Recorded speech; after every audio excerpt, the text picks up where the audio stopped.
Friends എല്ലാവർക്കും പുതിയ വീഡിയോയിലേക്ക് സ്വാഗതം. സോ ബിഗ് ബോസിൻ്റെ രണ്ടാമത്തെ പ്രോമോ എയർ ആയിട്ടുണ്ട്. സോ അതിൽ നിന്ന് നമുക്ക് മനസ്സിലാവുന്നത് ഇന്ന് ബിഗ് ബോസ് സീസൺ 6 ഒരു കണ്ടസ്റ്റൻറ്റിന് യെല്ലോ കാർഡ്, അതായത് മലയാള ബിഗ് ബോസിൻ്റെ ചരിത്രത്തിൽ ആദ്യമായിട്ട് തന്നെ ആയിരിക്കണം യെല്ലോ കാർഡ് ഒരു മത്സരാർത്ഥിക്ക് കൊടുക്കുന്നത്. കാരണം തമിഴ് ബിഗ് ബോസിൽ ഇതുപോലെ യെല്ലോ കാർഡ്, റെഡ് കാർഡ് എന്നുള്ള സംഭവങ്ങളൊക്കെ, റെഡ് കാർഡൊക്കെ കൊടുത്ത് മത്സരാർത്ഥികൾ പുറത്തു പോകുന്നതൊക്കെ കണ്ടിട്ടുണ്ട് പല സീസണുകളിലും. സോ മലയാള സീസണിൽ തീർച്ചയായും ഇതും ആദ്യമായിട്ടായിരിക്കും ഒരു യെല്ലോ കാർഡ് ലാലേട്ടൻ മത്സരാർത്ഥിക്ക് കൊടുക്കുന്നത്. കാരണം ഇത് ആർക്കാണെന്നുള്ളൊരു കാര്യത്തിൽ വ്യക്തതയില്ല. പക്ഷേ എനിക്ക് തോന്നുന്നത് നമ്മൾ ആദ്യത്തെ പ്രോമോയിൽ അദ്ദേഹം പറയുന്നുണ്ട്, ഒരു വിഭാഗത്തിൽപ്പെട്ട ആളുകളെ വളരെ മോശമായി ചിത്രീകരിച്ച് സംസാരിക്കുന്നത് ഒട്ടും തന്നെ അക്സെപ്റ്റ് ചെയ്യാൻ പറ്റുന്ന ഒരു കാര്യമല്ല. അത് ചോദ്യം ചെയ്യേണ്ട കാര്യങ്ങൾ തീർച്ചയായും ചോദ്യം ചെയ്യപ്പെടും എന്നൊരു കാര്യം അദ്ദേഹം പറയുന്നുണ്ട്.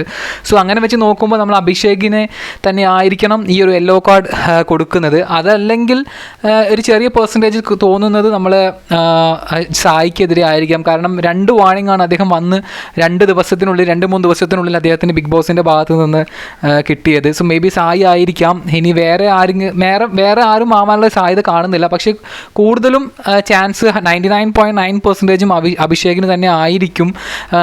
അദ്ദേഹം വന്ന അന്നും ഒരു ചെറിയ പരാമർശം നടത്തിയിരുന്നു. അത് വലിയ രീതിയിൽ എല്ലാ കണ്ടസ്റ്റൻസിനെതിരെയും ഒരു വലിയൊരു ഇഷ്യൂ ആയി മാറിയിരുന്നു. ബിഗ് ബോസിനകത്ത് മാത്രമല്ല പുറത്തും വലിയ രീതിയിലുള്ള ഒരു പ്രൊട്ടസ്റ്റ് പോലെ സോഷ്യൽ മീഡിയയിൽ, അതായത് ഇവനെ പുറത്താക്കണം, അഭിഷേകിനെ പുറത്താക്കണം എന്ന ഒരുപാട് പ്രൊട്ടസ്റ്റും മറ്റു കാര്യങ്ങളൊക്കെ സോഷ്യൽ മീഡിയയിൽ നടന്നിരുന്നു, പല പ്രീവിയസ് കണ്ടസ്റ്റൻസ് ഒക്കെ തന്നെ.